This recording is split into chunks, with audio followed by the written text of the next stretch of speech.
Welcome to the channel. This is episode 2 of an Alder Lake gaming series. If you just want to see the EVGA Geforce RTX 3080 12GB FTW3 Ultra Gaming unboxing, go ahead and check out the timestamp right now. It'll bring you right to that unboxing. If you're new to the channel and you're into all this gaming hardware that you see in this video, go ahead and just take a few moments to like this video and subscribe to the channel because we have many more episodes for this series coming up. In the last video, I did a CPU, motherboard, memory, unboxing, and installation of an Intel Core i5-12400, an MSI B660M-A micro ATX motherboard, and a 32GB kit of G.skill Ripjaw's V memory. That's 3200 MHz at cast latency 16, and that's two 16GB DIMMs. In this video, not only are we going to be finishing the build, but I'm going to be going over my thoughts and opinions on this build later on in the video, and if I were to make any changes to better improve upon this gaming system.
Power supply is installed here. The only thing I have to install left is the graphics card. So this right here is the Geforce RTX 3080 12GB of VRAM. This is the EVGA FTW3 Ultra. Let's go ahead and get it unboxed and take a look.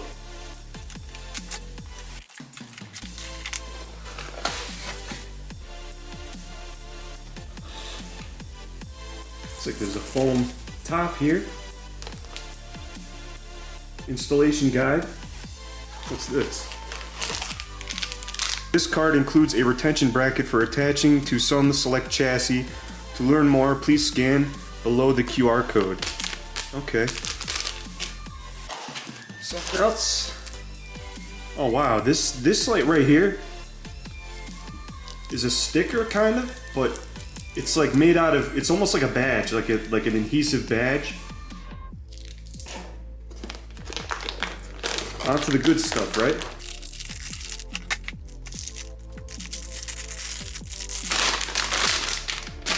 Whoa. This thing is the size of a brick.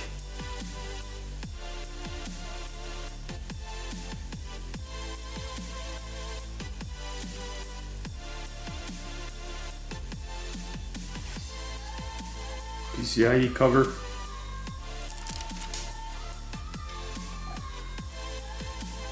Man, look at this. This is insane.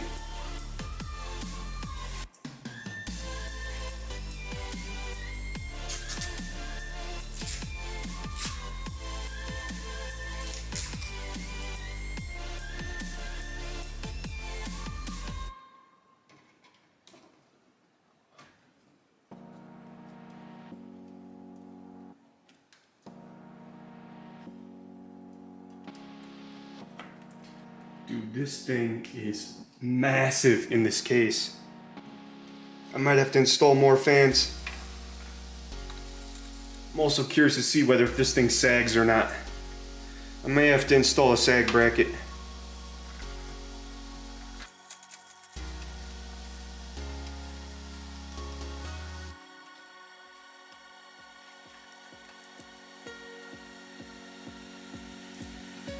I've installed 3 RTX 3000 graphics cards, and this one, hands down, is by far the best when it comes to graphics card sag. There is none.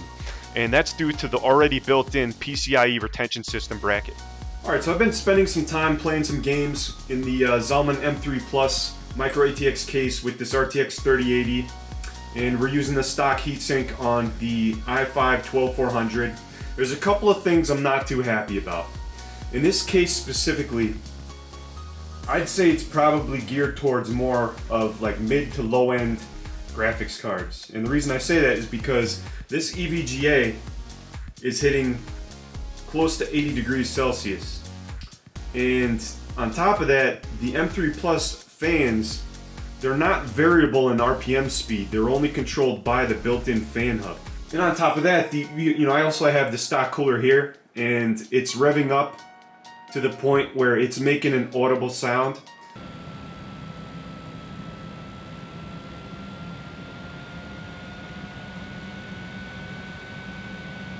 So what I want to do is I want to run some more thermal tests on a regular test bench outside of this case.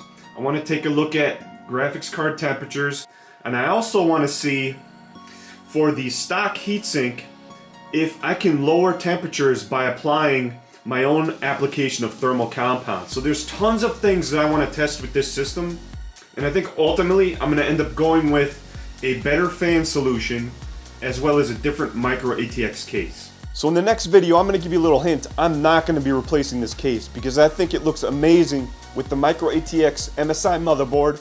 Everything just matches up perfectly with the black aesthetic. But what I am going to be doing is I'm going to be finding a really good budget set of fans, and I'm also going to be finding another aftermarket CPU cooler, and we're going to be decking out this build so that that air is moving. If you found any of the gaming hardware in this video interesting and you'd like to learn more, go ahead and check out the links in the description below. Comment if you have any questions for me, and don't forget to subscribe so you don't miss the upcoming episodes of this build series. I'll see you in the next video.